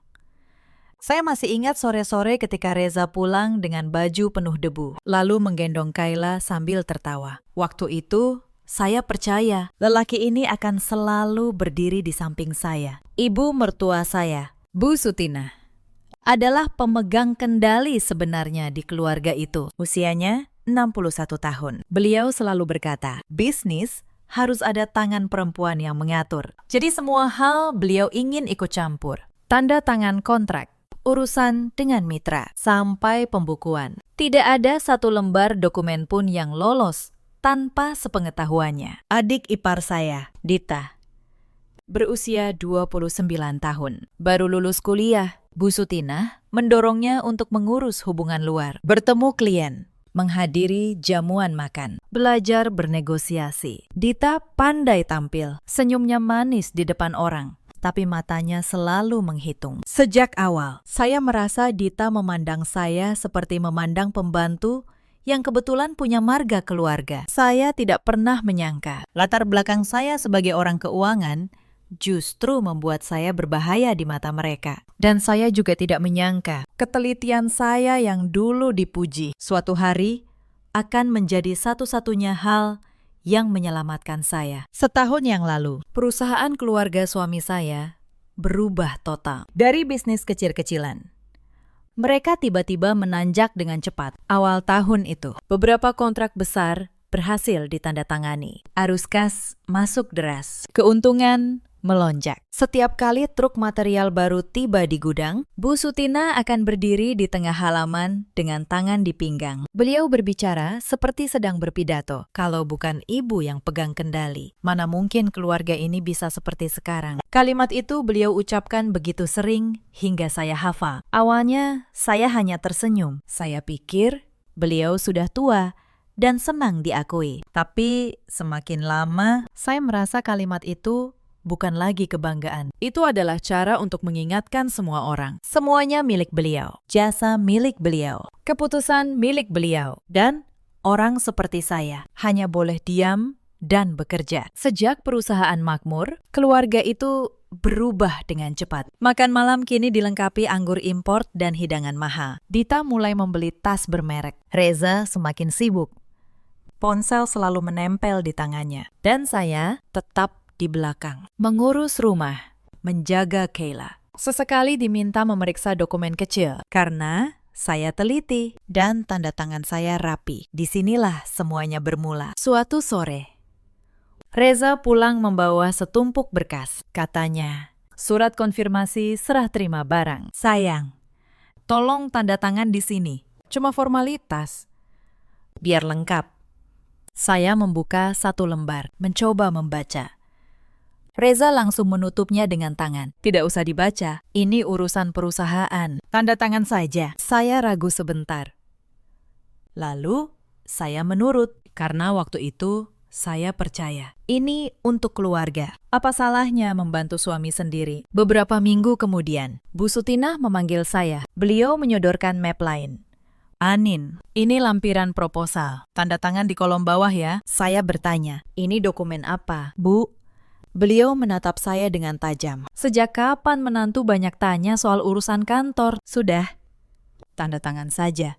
Suara beliau dingin. Dan saya yang masih ingin dianggap bagian dari keluarga, kembali menurut. Saya tidak tahu setiap goresan pena saya hari itu sedang dijahit menjadi jerat untuk diri saya sendiri. Saat itu, perusahaan sedang meroket. Tapi saya mulai melihat keanehan. Beberapa kali, pintu ruang kerja Reza tertutup rapat. Di dalam, ada Bu Sutina, Dita, dan beberapa orang yang tidak saya kenal. Mereka berbicara berbisik-bisik. Setiap kali saya lewat membawa minuman, mereka langsung berhenti, lalu menatap saya. Sampai saya pergi. Suatu malam, saya mengantar teh ke ruang kerja Reza. Pintunya sedikit terbuka, dan saat hendak mengetuk, saya mendengar suara Bu Sutina yang sangat jelas. Menantu yang terlalu mengerti soal angka, itu merepotkan. Suatu hari nanti, kita harus waspada padanya. Saya membeku. Tangan saya gemetar hingga nyaris menjatuhkan cangkir. Dari dalam, terdengar suara Dita menyahut sambil tertawa kecil. Ibu, tenang saja. Dia kan tidak pegang apa-apa, tidak akan bisa berbuat apa-apa. Lalu suara Reza, pelan dan ragu. Kasihan dia. Bu, tapi suaranya langsung ditepis. Kasihan apa? Soal uang harus jelas. Baru keluarga bisa tenang. Saya mundur selangkah. Saya tidak jadi masuk. Saya berbalik dan pergi. Di kepala saya hanya ada satu pertanyaan. Jika saya keluarga, mengapa harus diwaspadai? Jika saya istri dari putranya, mengapa saya dianggap ancaman? Malam itu saya tidak bisa tidur. Saya mencoba menenangkan diri. Mungkin beliau sedang emosi soal bisnis. Mungkin beliau hanya takut soal harta. Saya berjanji pada diri sendiri. Saya tidak akan menuntut, tidak akan meminta, tidak akan bertanya. Saya akan hidup dengan baik, menjalankan kewajiban saya. Dan mereka pasti akan tenang. Saya salah. Semakin saya diam, semakin mereka menganggapnya wajar. Semakin saya sabar, semakin mereka berani menekan. Ada orang yang tidak akan lebih menyayangimu karena kamu baik. Mereka justru semakin menindas karena kamu mudah ditindas. Tapi waktu itu, saya belum mengerti hal itu. Saya masih memelihara keyakinan naif bahwa selama saya tidak menuntut, semuanya akan baik-baik saja. Suatu malam, Bu Sutina mengumpulkan seluruh keluarga ke ruang tamu. Beliau duduk tegak di sofa. Di hadapannya, ada setumpuk dokumen terjilid rapi. Dita duduk di sampingnya, seperti sekretaris pribadi. Reza bersandar di dinding, memegang ponsel. Tapi tatapannya menghindar. Begitu saya keluar, Bu Sutina langsung bicara. Suaranya seperti proklamasi. Kita sudah putuskan untuk membeli villa. 8 miliar. Tahun ini, keluarga kita panen besar. Seluruh ruangan bersorak. Telepon berdering satu sama lain. Ucapan selamat masuk bertubi-tubi. Saya ikut senang. Senang untuk keluarga. Senang untuk suami saya. Tapi kegembiraan itu hanya sesaat. Bu Sutina menatap saya lurus, tanpa basa-basi. Uang ini hasil kerja keras Ibu dan Dita. Ibu katakan di awal, biar nanti tidak ada yang bertanya-tanya. Lalu beliau menoleh ke Dita dan tersenyum puas. Saya tertegun. Saya tidak mempertanyakan siapa yang berjasa. Saya hanya sakit dengan cara beliau bicara. Cara beliau sengaja menghapus saya dari gambar keluarga. Saya menatap Reza, menunggu penjelasan. Ia hanya bergumam. Ibu bicara begitu, biar jelas saja. Jelas untuk siapa? Saya membatin. Jelas. Agar saya tahu di mana posisi saya di dunia ini. Insiden pertama datang di hari mereka melihat rumah. Villa itu berada di kompleks tenang di Pondok Indah. Gerbangnya tinggi, jalannya lebar. Begitu masuk, Dita berlari ke seluruh penjuru. Matanya berbinar seperti anak kecil yang dapat mainan. Ia menunjuk lantai 2. Kamar utama punya Dita ya. Dita kan anak perempuan, lebih dekat dengan ibu. Bu Sutina mengangguk tanpa bertanya pada siapapun. Reza tersenyum canggung. Dan saya berdiri di tangga, menggenggam tali tas saya. Saya menunggu seseorang menyebut kamar untuk saya dan Reza. Tapi tidak ada. Bu Sutina membagi semuanya dengan rinci. Kamar beliau, kamar Dita, ruang tamu, ruang kerja, ruang ibadah.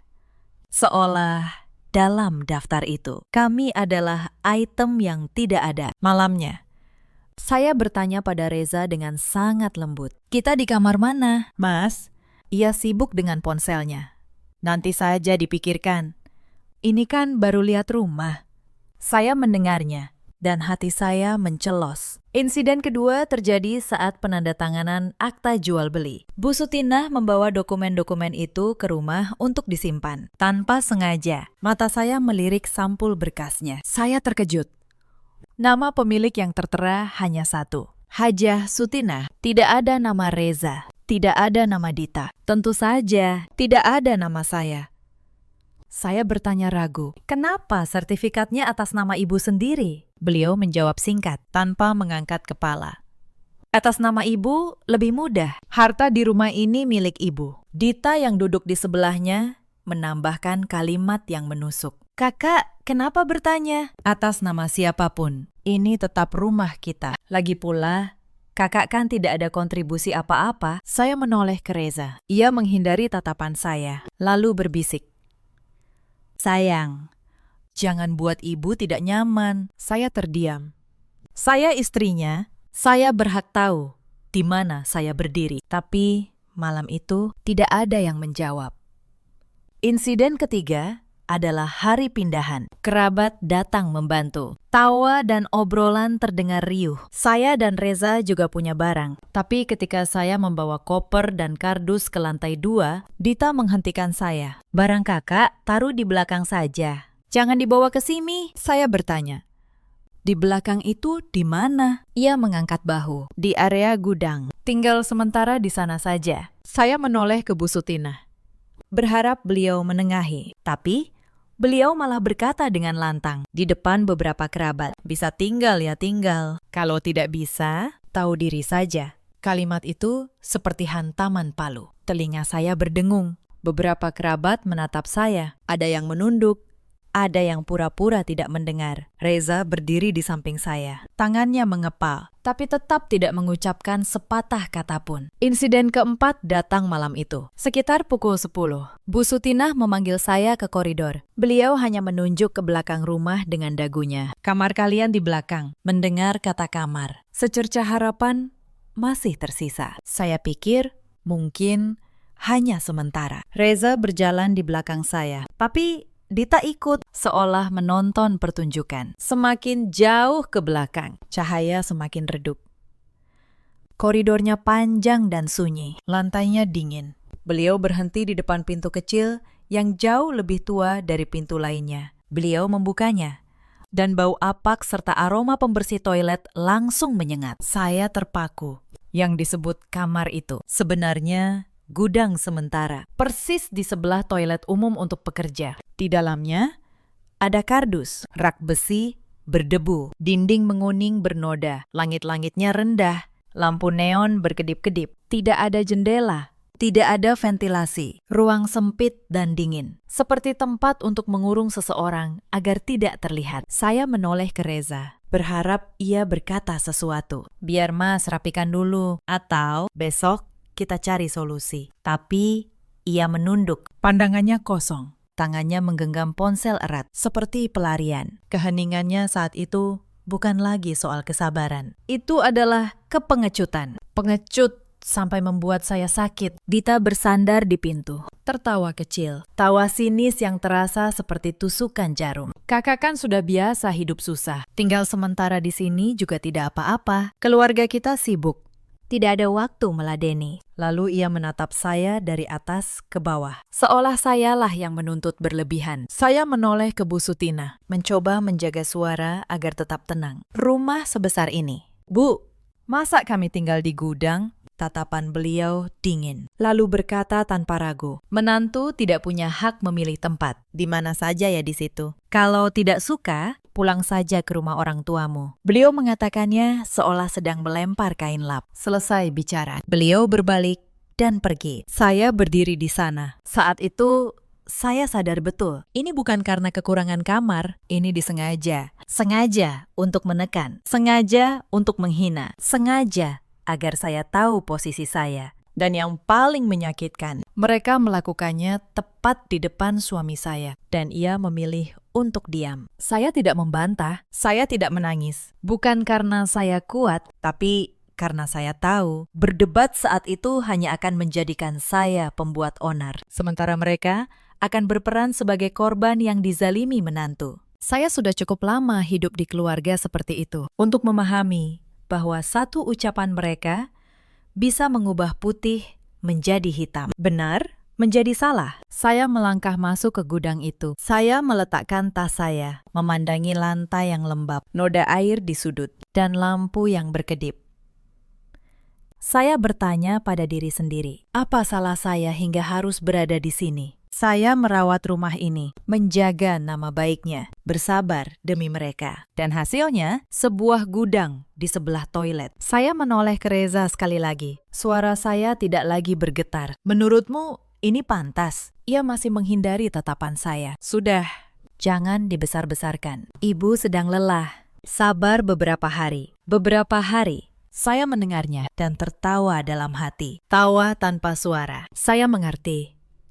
Beberapa hari hanyalah cara memperpanjang penderitaan saya. Karena jika saya bisa bertahan hari ini, mereka yakin saya akan bertahan besok. Dita tiba-tiba menyahut. Suaranya kasar. Kakak, jangan sok jadi korban. Kalau numpang hidup di rumah ini, ya terima saja. Kakak pikir kakak ini nyonya besar. Kalimat itu adalah tetes terakhir. Saya berdiri diam beberapa detik, tidak bereaksi. Tapi sesuatu di dalam diri saya patah. Bukan harga diri saya, melainkan kepercayaan tipis yang selama ini saya pertahankan. Saya tidak berkata apa-apa lagi. Saya menarik koper saya keluar. Roda koper berderit di lantai marmer. Suaranya terdengar jelas di keheningan malam. Saya melewati koridor panjang, melewati ruang tamu yang luas. Tempat tadi sore masih penuh tawa. Kini hanya menyisakan bau anggur samar dan dinginnya barang mewah tanpa jiwa. Saat melewati tangga, saya bertemu Bu Sutina.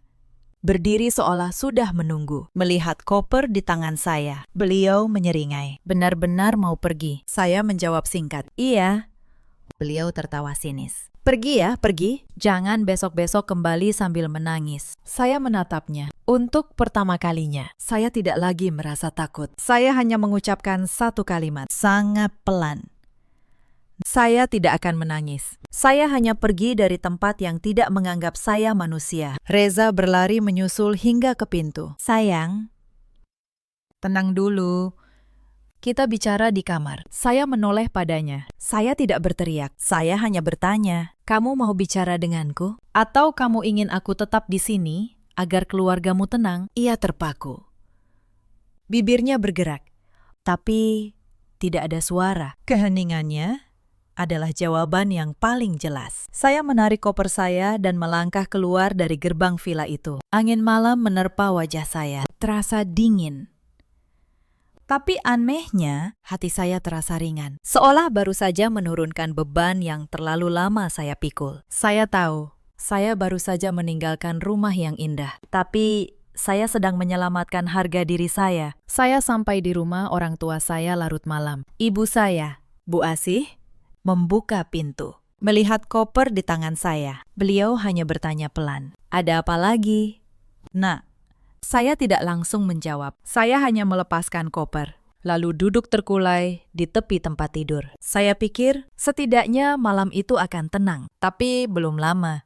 Ponsel saya bergetar, lalu bergetar lagi, terus-menerus. Seolah ada yang menggedor pintu dengan palu. Saya melihat layar dan terkejut. Panggilan tak terjawab dari Bu Sutina. Angkanya terus bertambah. Saya membiarkannya karena saya tahu jika saya menjawab, saya akan ditarik kembali ke pusaran yang sama. Disalahkan, dimarahi, lalu dipaksa untuk tahu diri dan kembali. Keesokan paginya, saat saya membuka mata, layar ponsel menyala lagi. Saya mengambilnya dan jantung saya seolah berhenti. 99 panggilan tak terjawab. Semuanya dari Haja Sutina. Saya menatap angka itu dengan punggung merinding. Seseorang yang baru kemarin berkata, kalau tidak suka, pulang saja. Seseorang yang tertawa saat saya pergi. Bagaimana mungkin hanya dalam semalam?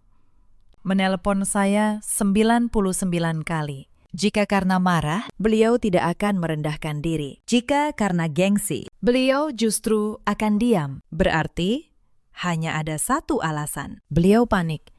Pesan masuk bertubi-tubi, tidak ada lagi nada angkuh seperti semalam. Pulanglah, kita bicara baik-baik. Kalau ada apa-apa, selesaikan pelan-pelan. Lalu ada lagi, soal kamar itu hanya salah paham. Jangan dibesar-besarkan. Saya membaca itu dan tertawa getir. Salah paham. Salah paham soal sebuah gudang di sebelah toilet. Salah paham saat seluruh keluarga hanya menonton.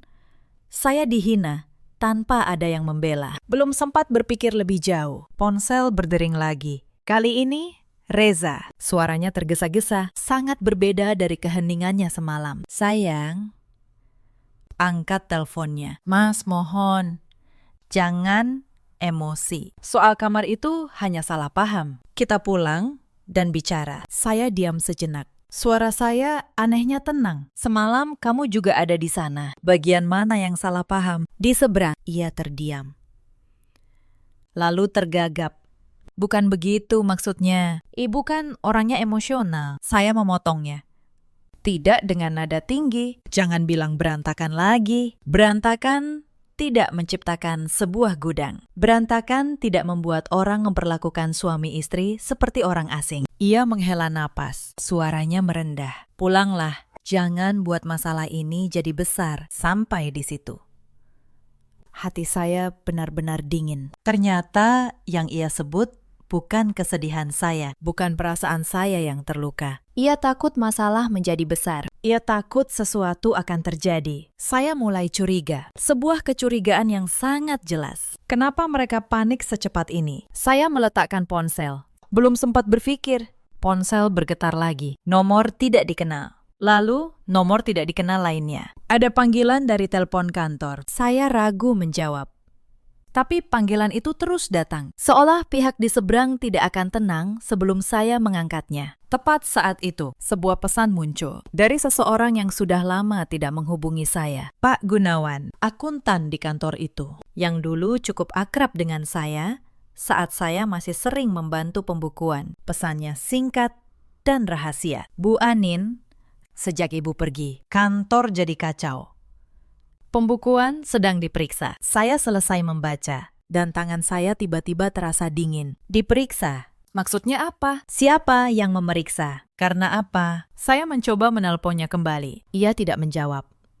Hanya beberapa detik kemudian, ia mengirim pesan lagi. Saya hanya berani bilang segini. Ibu, hati-hati. Jangan tanda tangan apapun lagi. Saya duduk membatu, seolah ada tangan tak terlihat yang sedang menyibak tirai di depan mata saya. Saya tiba-tiba teringat bulan-bulan saat perusahaan meroket. Rapat-rapat tertutup di balik pintu. Kalimat waspada pada menantu. Dokumen-dokumen yang pernah diberikan Bu Sutinah untuk saya lihat sekilas. Lalu, selalu ditariknya kembali. Saat-saat mereka meminta saya menandatangani. Katanya sekedar melengkapi berkas. Tanpa penjelasan rinci, saya selalu menenangkan diri bahwa saya tidak terlibat. Karena saya tidak mengelola uang. Tapi sebagai orang keuangan, saya tahu satu hal. Jika terjadi sesuatu, orang tidak hanya bertanya pada pemegang uang. Mereka juga bertanya pada orang yang menandatangani. Insiden berikutnya, ponsel berdering lagi. Bu Sutinah, saya tidak menjawab. Beliau mengirim pesan. Nadanya berbeda.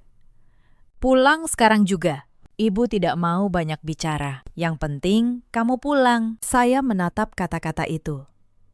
Jantung saya berdebar kencang. Seseorang seperti beliau, yang seumur hidup terbiasa memberi perintah. Sampai mengirim pesan, ibu tidak mau banyak bicara. Artinya, beliau sedang sangat ketakutan. Hingga tidak punya tenaga lagi untuk bersikap angkuh. Menjelang siang, saya menerima telepon dari seorang kenalan Reza di perusahaan. Ia bicara berputar-putar.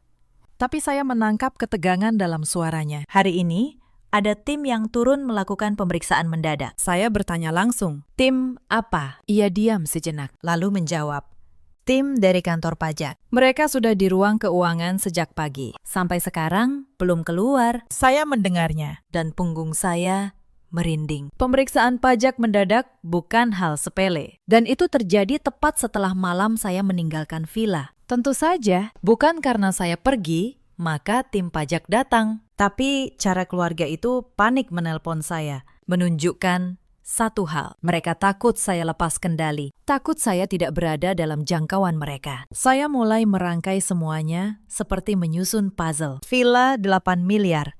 Atas nama Bu Sutinah seorang. Saya disingkirkan di hari pertama pindahan ke tempat paling tersembunyi. Kalimat waspada pada menantu dan sekarang pemeriksaan pajak. Setiap kepingan menyatu dan membuat saya bergidik. Saya bukan hanya menantu yang disingkirkan. Saya juga sebuah mata rantai yang sangat mereka butuhkan untuk tetap terkendali. Bukan karena kasih sayang, tapi karena mereka takut saya lepas dari posisi di mana saya bisa dimanfaatkan saat dibutuhkan. Saya tidak bisa lagi duduk diam. Saya memang bukan orang yang suka ikut campur urusan bisnis. Tapi, jika saya terus diam, bisa jadi saya akan dijadikan kambing hitam tanpa saya sadari. Saya berkata pada diri sendiri, jika saya tidak melakukan kesalahan, saya tidak perlu takut. Tapi saya juga tidak bisa naif dan percaya orang akan memperlakukan saya dengan adil secara otomatis. Pagi itu, saya mengenakan pakaian sederhana, topi dan masker.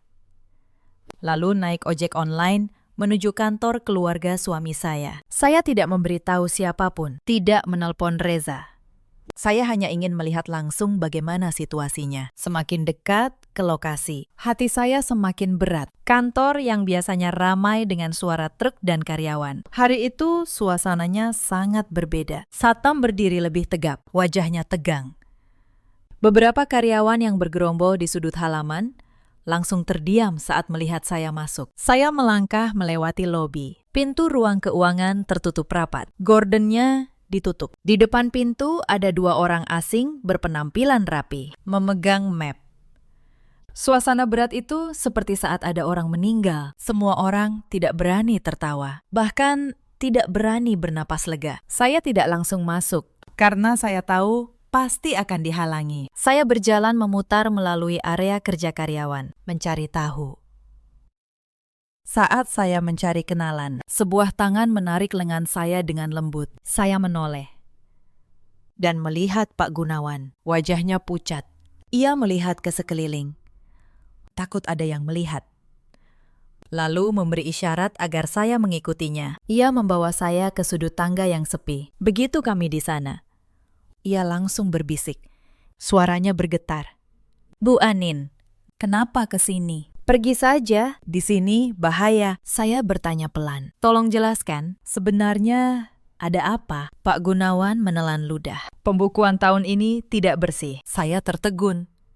Saya bertanya lagi, mencoba agar suara saya tidak bergetar. "Tidak bersih bagaimana?" Ia menatap saya. Tatapannya penuh keputusasaan. "Ada banyak pos yang tidak cocok antara faktur masuk dan keluar. Ada yang sepertinya pengeluaran fiktif. Ada juga yang seperti menyembunyikan pendapatan. Beberapa bulan ini, ruang keuangan dipaksa mempercantik angka. Sekarang, tim pemeriksa turun. Semuanya bisa terbongkar." Telinga saya berdengung. Pemandangan Bu Sutinah yang memamerkan omset rapat-rapat tertutup. Dan kalimat perempuan, "Tahu apa soal bisnis?" Tiba-tiba muncul kembali dengan jelas. Ternyata kesuksesan itu bukan hanya dari keringat, tapi mungkin juga dari hal-hal lain. Belum sempat saya mencerna semuanya. Pak Gunawan menarik saya lebih dekat. Suaranya semakin pelan. "Bu Anin ingat dokumen-dokumen yang pernah Ibu tanda tangani. Waktu mereka bilang hanya untuk melengkapi berkas." Jantung saya seperti dihantam. Tentu saja saya ingat. Ada beberapa lembar yang dibawa Reza. Katanya surat konfirmasi serah terima barang. Ada yang diberikan Bu Sutinah. Katanya lampiran proposal. Saat itu saya hanya berpikir, ini untuk perusahaan, untuk keluarga. Apa salahnya? Tapi sekarang, mendengar Pak Gunawan mengingatkannya, punggung saya terasa dingin. Saya bertanya dengan suara nyaris hilang, apa ada hubungannya dengan saya? Pak Gunawan mengangguk sangat pelan, lalu berkata seperti berbisik, ada beberapa berkas yang mencantumkan nama Ibu. Seolah-olah Ibu menjadi perantara untuk beberapa transaksi. Saya tidak tahu sejak kapan mereka melakukannya. Tapi memang ada dokumen atas nama Ibu. Kaki saya terasa lemas. Saya berpegangan erat pada railing tangga agar tidak jatuh. Di kepala saya saat itu hanya ada satu pikiran. Jika mereka sudah berencana untuk waspada pada menantu, berarti mereka juga sudah merencanakan untuk mendorong menantu menjadi tameng. Tepat saat itu, suara sepatu hak tinggi terdengar dari koridor. Dita muncul.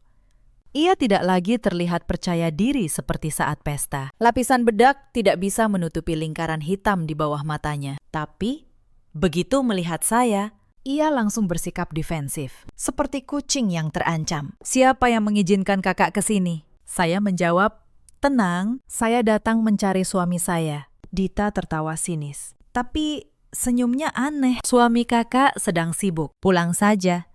Jangan buat keributan di sini." Saya menatap lurus ke matanya. Untuk pertama kalinya, saya melihat di mata Dita bukan hanya penghinaan, tapi juga ketakutan. Ketakutan yang nyata. Ia melirik cepat ke arah ruang keuangan, lalu kembali menatap saya dengan waspada. Saya bertanya langsung, tanpa basa-basi. "Pembukuannya bermasalah." Wajahnya langsung berubah. Ia menatap saya tajam, seolah ingin menelan saya. "Kakak dengar dari siapa?" Saya menjawab singkat. Saya tidak perlu tahu dari siapa. Saya hanya perlu tahu Apa yang sedang keluarga kalian lakukan? Dita menggertakkan gigi, lalu melontarkan kalimat yang setengah mengancam, setengah memohon.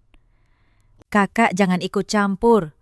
Kalau kakak buka mulut, kakak juga tidak akan bersih. Kalimat itu seperti tamparan. Saya tiba-tiba mengerti hal yang mengerikan. Mereka sudah menyiapkan cara untuk mengikat saya. Meskipun saya tidak melakukan apa-apa, saya menatap Dita. Suara saya dingin. Saya tidak takut. Saya hanya takut menjadi bodoh. Ia hendak bicara lagi, tapi pintu ruang keuangan terbuka. Salah satu tim pemeriksa keluar. Tatapannya menyapu kami. Dita langsung menarik saya menjauh, berbisik cepat. Pergi. Apa kakak mau mati bersama kami? Saya tidak menjawab.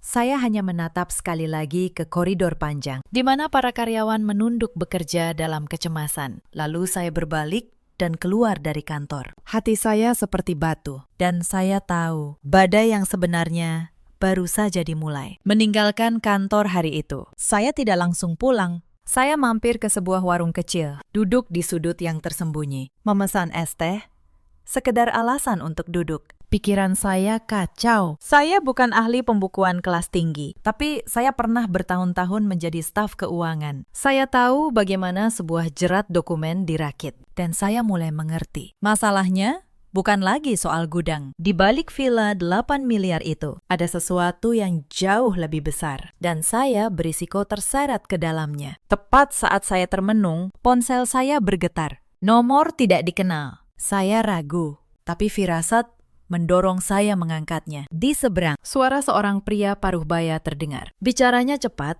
tapi hati-hati. Anda istri dari Pak Reza. Saya kenalan yang biasa mengurus berkas keluarga itu. Tolong dengarkan saya kali ini saja. Setelah itu, terserah Anda. Saya belum sempat bertanya. Pria itu melanjutkan, pelan.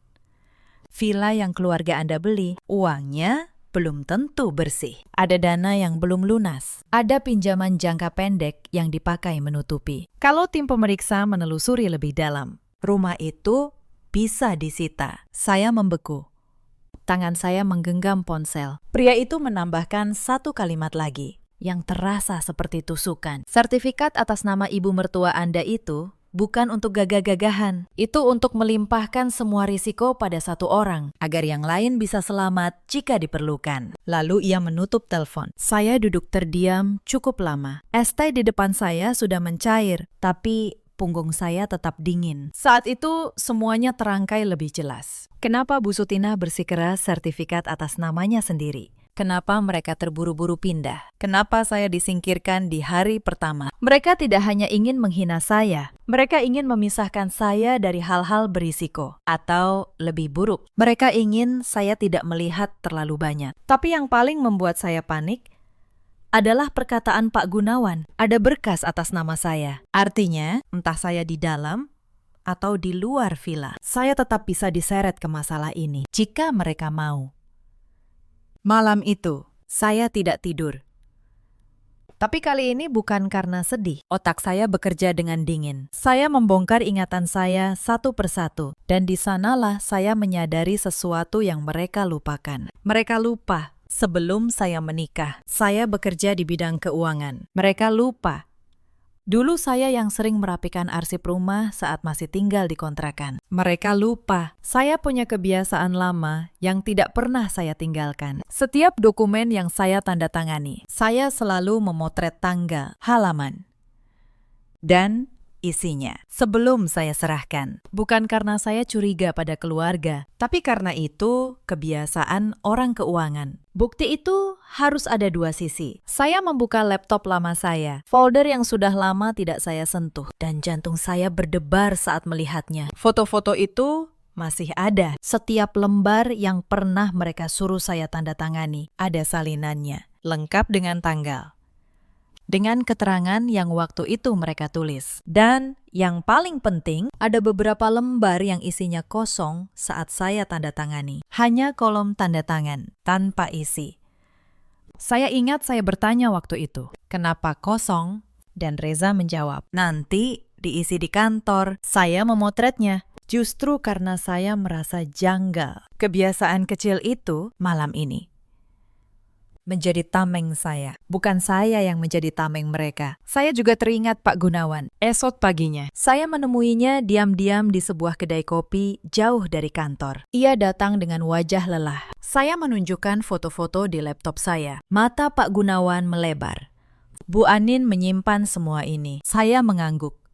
Ia menghela napas panjang, seperti orang yang akhirnya menemukan pintu keluar. Lalu ia berkata pelan, "Bu Anin, ada yang harus Ibu tahu. Beberapa dokumen yang Ibu tanda tangani dalam keadaan kosong. Sekarang sudah diisi. Diisi dengan angka transaksi besar. Seolah Ibu yang menyetujui pengeluaran fiktif itu. Mereka menyiapkan Ibu sebagai orang yang menanggung. Kalau pemeriksaan menemukan masalah." Saya menutup mata sejenak.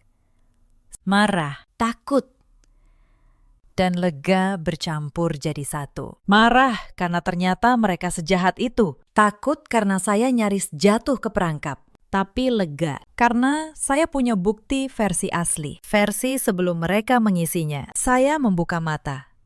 Dan suara saya tenang. "Pak Gunawan, kalau saya membawa ini ke pihak yang tepat, apakah angka yang mereka isi belakangan bisa dibuktikan palsu?" Pak Gunawan mengangguk pelan. "Bisa, karena tanggal foto Ibu lebih dulu dari tanggal mereka mengisi. Dan tinta serta jenis pengisian bisa diperiksa. Saya hanya butuh keberanian Ibu." Saya tersenyum tipis. Saya tidak ingin balas dendam. Tapi saya juga tidak akan membiarkan diri saya menjadi tameng. Hari itu, saya menghubungi seorang kenalan lama, Pak Hendra, yang bekerja di bidang hukum. Saya menceritakan semuanya, menunjukkan semua salinan, dan menanyakan langkah yang benar dan aman. Pak Hendra mendengarkan dengan serius, lalu berkata, "Bu Anin, kabar baiknya.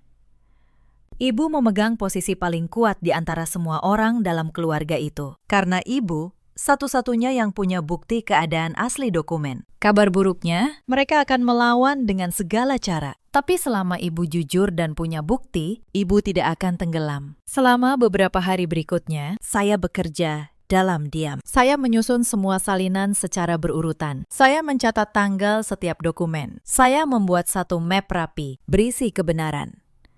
Sementara di villa itu, Bu Sutina, Reza, dan Dita masih sibuk menelpon saya, membujuk saya pulang.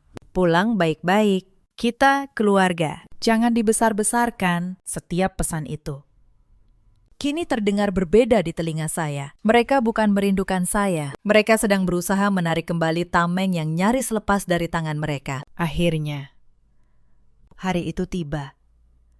Bu Sutina mengirim pesan terakhir. Nadanya nyaris memohon. "Anin, pulang ke villa malam ini. Seluruh keluarga akan berkumpul. Kita selesaikan semuanya. Saya tahu ini bukan undangan damai. Ini jebakan untuk membujuk saya menandatangani sesuatu yang baru atau menekan saya agar diam. Tapi kali ini saya yang memilih datang. Karena saya datang bukan sebagai menantu yang ketakutan. Saya datang dengan satu map di tangan. Saya tiba di villa itu menjelang malam. Ruang tamu yang dulu penuh tawa pesta, kini terasa tegang. Bu Sutina duduk di sofa utama. Dita di sampingnya, wajahnya pucat. Reza berdiri di dekat jendela. Dan ada beberapa kerabat yang sengaja diundang agar saya merasa terkepung. Begitu saya masuk, Bu Sutina langsung bicara dengan suara dibuat lembut. "Akhirnya kamu pulang juga. Nak, duduklah. Kita keluarga. Tidak ada yang tidak bisa dibicarakan." Dita menyodorkan map kepada saya. Senyumnya dipaksakan. "Kak, ini cuma surat pernyataan biasa bahwa kakak tidak ada urusan dengan keuangan perusahaan. Tanda tangan saja, biar kakak aman. Kita semua aman." Saya menatap map itu, lalu menatap Dita. Saya tidak membukanya. Saya hanya berkata pelan, "Sebelum saya tanda tangani apapun, saya ingin bertanya satu hal. Berapa banyak dokumen kosong yang sudah kalian isi dengan nama saya?" Ruangan langsung hening. Wajah Dita berubah.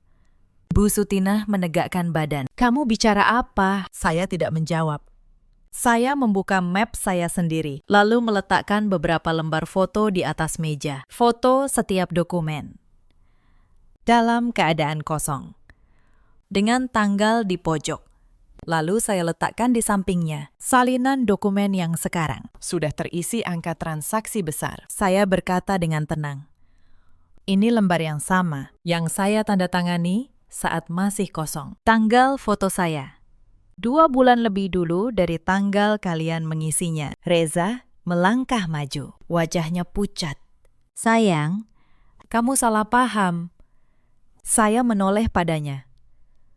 Suara saya tidak tinggi, tapi tegas. Berhenti memanggil saya sayang saat kamu sedang berusaha menjadikan saya tameng. Kamu yang menyuruh saya tanda tangan lembar kosong. Kamu bilang nanti diisi di kantor. Sekarang lembar itu mengatakan saya menyetujui pengeluaran fiktif miliaran rupiah. Reza terdiam. Bibirnya bergerak, tapi tidak ada kata yang keluar. Bu Sutinah bangkit. Suaranya mulai goyah, mencoba mengembalikan wibawanya. Kamu pikir bukti seperti itu ada artinya? Itu cuma foto. Saya menatap beliau lurus. Untuk pertama kalinya dalam bertahun-tahun, saya tidak gemetar.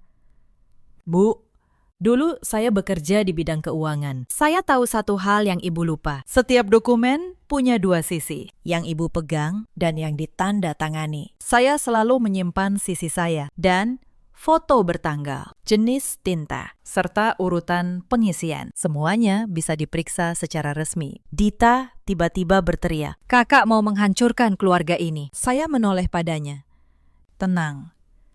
Bukan saya yang menghancurkan. Kalian yang membangun rumah ini di atas angka yang dipalsukan, lalu menyiapkan saya untuk menanggungnya. Saya hanya menolak menjadi tumba. Dita terduduk di sofa. Tangannya gemetar. Bu Sutinah masih mencoba bertahan. Beliau menatap para kerabat, mencari dukungan. Kalian lihat sendiri.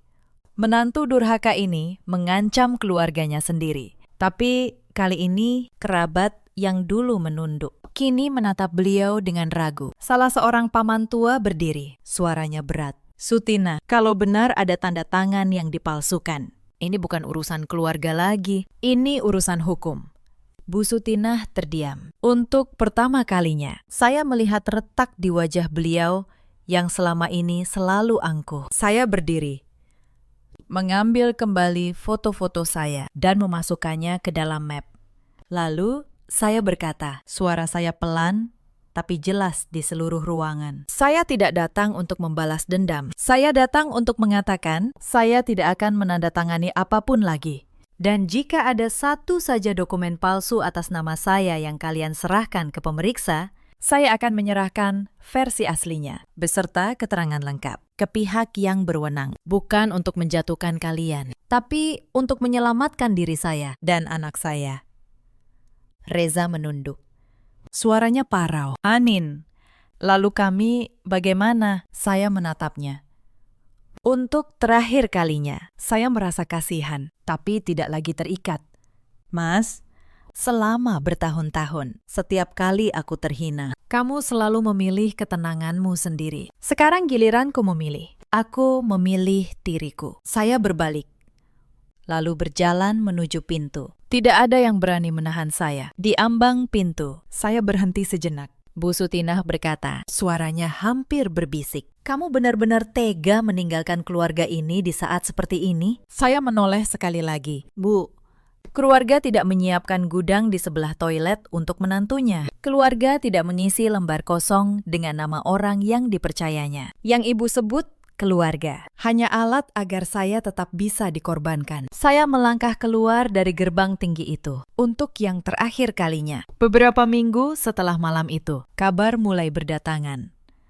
Pemeriksaan pajak menemukan banyak ketidaksesuaian dalam pembukuan perusahaan. Beberapa kontrak besar yang dulu dibanggakan, ternyata pembayarannya bermasalah. Pinjaman jangka pendek yang dipakai membeli villa harus dilunasi lebih cepat dari yang mereka kira. Saya tidak ikut campur. Saya hanya menyerahkan keterangan jujur saat ditanya, beserta salinan asli dokumen saya, agar nama saya bersih. Dan itu cukup, karena bukti saya jelas. Pemeriksa memahami bahwa saya bukan bagian dari kecurangan itu. Saya keluar dari pusaran itu tanpa noda. Villa 8 miliar yang dulu gemerlap, akhirnya terpaksa dijual untuk menutupi kewajiban. Bu Sutinah, yang seumur hidup berkata semuanya miliknya, kini harus menanggung sendiri konsekuensi dari sertifikat yang ia paksakan atas namanya. Risiko yang dulu ia kira ia limpahkan ke orang lain, kembali kepadanya. Dita,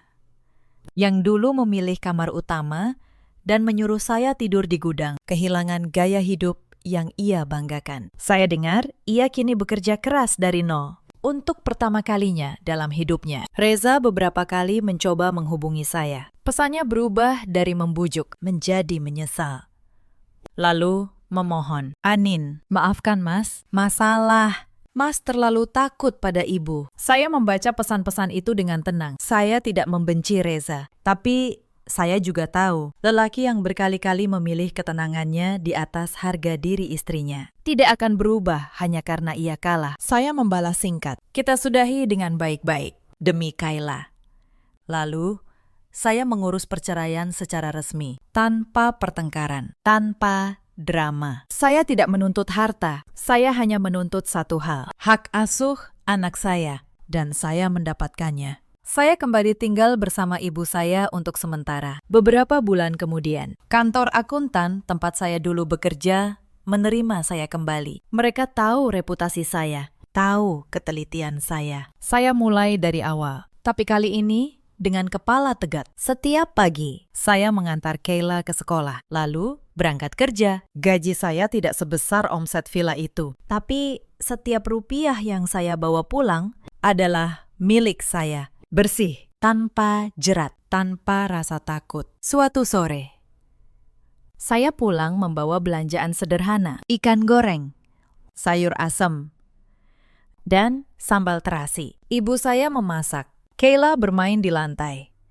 dan saya duduk di meja makan kecil kami. Tidak ada tangga marmer, tidak ada lampu kristal. Tapi untuk pertama kalinya, dalam bertahun-tahun, saya merasa benar-benar punya tempat. Tempat di mana saya dianggap sebagai manusia. Kadang saya teringat malam saya menyeret koper keluar dari villa itu. Saya pikir saat itu saya kehilangan segalanya. Padahal, saya justru baru menemukan diri saya. 99 panggilan tak terjawab itu dulu membuat saya merinding. Sekarang, saya mengerti. Itu bukan suara orang yang menyayangi saya. Itu adalah alarm dari orang-orang yang panik kehilangan kendali atas tameng mereka. Cerita ini mengajarkan satu hal. Kebaikan tidak selalu dibalas dengan kebaikan. Kesabaran yang tidak punya batas hanya akan dibaca sebagai izin untuk terus menindas. Jangan pernah menandatangani sesuatu yang tidak kamu pahami hanya karena diminta orang yang seharusnya kamu percaya. Dan jangan pernah membiarkan dirimu